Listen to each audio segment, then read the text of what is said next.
ये तख्तों ये ताजों की दुनिया। गुरुदत्त बॉलीवुड इंडस्ट्री के एक ऐसे कलाकार जिन्होंने अपने दर्द को ही दवा बना लिया था।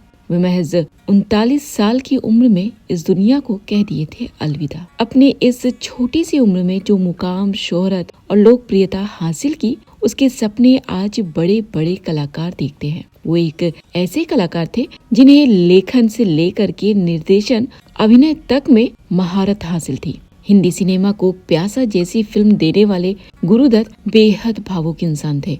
उनकी खुद की जिंदगी भी किसी पर्दे पर चलने वाली फिल्म से कम नहीं थी। वो जब किसी कहानी को पर्दे पर उतारते थे, वो असल जिंदगी का किरदार बन जाती थी। बॉलीवुड के इस महान शख्सियत की जिंदगी की कहानी की तरह ही मौत की कहानी भी सस्पेंस समेटे हुए है। ऐसी मौत जिसका कोई भी कलाकार सपना तक देखना नहीं चाहता।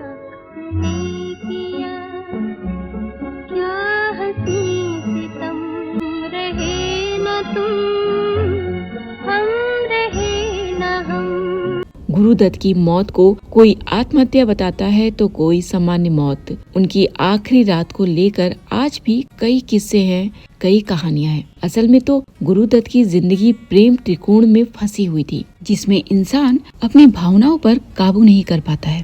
सुन सुन सुन जालिमा, प्यार हमको तुमसे हो गया। मौत की ठीक पहले ही गुरुदत्त ने कहा था, मैं रिटायर होना चाहता हूँ। आगे बढ़ने से पहले आइए जानते हैं कैसे आना हुआ गुरुदत्त का फिल्मों में। आपको सबसे पहले बता दें कि असल में तो गुरुदत्त का नाम बसंत कुमार शिवशंकर पादुकोण था। जन्म 9 जुलाई 1925 में कर्नाटक के दक्षिण कनारा जिले में हुआ था। गुरुदत्त फिल्मों में काम करने से पहले कोलकाता में एक टेलीफोन ऑपरेटर की नौकरी करते थे और इसके बाद मुंबई आकर गुरुदत्त ने प्रभात फिल्म कंपनी में नौकरी की। गुरुदत्त की बतौर निर्देशक फिल्म 1951 में बनी थी बाजी, जिसमें मुख्य भूमिका में देव आनंद थे और इसके बाद देव आनंद के साथ फिल्म जाल बनाई। अपनी क्लासिकल फिल्मों के कारण ही गुरुदत्त को हिंदी सिनेमा की रीढ़ माना जाता है। लोग थे जिनके प्यार को प्यार मिला। गुरुदत्त की फिल्म प्यासा, साहब, बीवी और गुलाम, कागज के फूल, मिस्टर एंड मिसेस 55 और 14वीं का चांद फिल्में आज भी भारतीय फिल्म की बेहतरीन क्लासिकल फिल्में हैं। कहा जाता है गुरुदत्त की फिल्म कागज के फूल अपनी ही जिंदगी पर उन्होंने बनाई थी। आपको थोड़ा सा बता देती हूँ कि इस फिल्म में अभिनेता को अपनी ही हीरोइन से प्यार हो जाता है और पत्नी के साथ रिश्ते में दरार पड़ जाती है। कुछ ऐसी ही कहानी थी गुरुदत्त के असल जिंदगी की। दिल पर हुआ ऐसा जादू, तबीयत मचल मचल गई। जहाँ एक तरफ उस दौर की चर्चित अभिनेत्री वहीदा रहमान के साथ उनके रोमानी रिश्ते की कहानी, वहीं दूसरी तरफ पत्नी गीता दत्त के साथ उनका संबंध। आपको बता दें गुरुदत्त का पहला प्यार गीता रॉय थी, जो उस वक्त लता मंगेशकर से भी बड़ी गायिका के रूप में उभर रही थी। गुरुदत्त की मुलाकात हुई थी गीता रॉय से बाजी फिल्म के दौरान। उस वक्त दोनों एक दूसरे से मिले और दोनों को ही प्यार हो गया।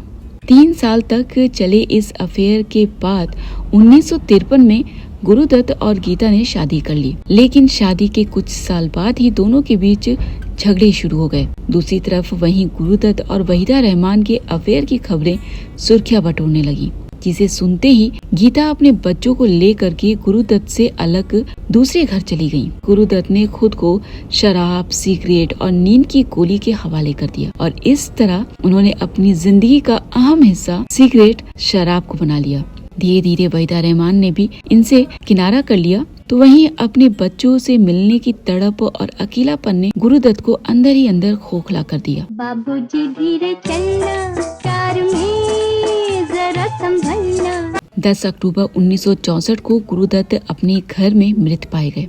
जांच में बात सामने आई कि बहुत ज्यादा मात्रा में शराब और नींद की गोलियां लेने की वजह से मौत हुई है। मौत से पहले उन्होंने कहा था, मैं रिटायर होना चाहता हूँ। देखा जाए तो ये गुरुदत्त का आखिरी प्रोजेक्ट था, जिसे उनकी मौत के बाद धर्मेंद्र के साथ पूरा किया गया। इस फिल्म के बारे में बात करने के दौरान अबरार अलवी से गुरुदत्त ने कहा था कि यार अबरार, अब तुम बुरा न मानो तो मैं रिटायर होना चाहता हूँ। और अगली सुबह ही वो इस दुनिया से रुखसत हो गए। उम्मीद करती हूँ आज की कड़ी आपको बेहद पसंद आई होगी। किसी भी तरह की सुझाव के लिए आपका स्वागत है। मिलूंगी आपसे जल्द ही किसी दूसरे किरदार और उनकी कहानी। तब तक के लिए अपना ख्याल रखिएगा और अभी तक आपने पीपी टॉक्स चैनल को सब्सक्राइब नहीं किया है तो सब्सक्राइब जरूर करिए। हम आपकी आंखों में इस दिल को बसा दे तो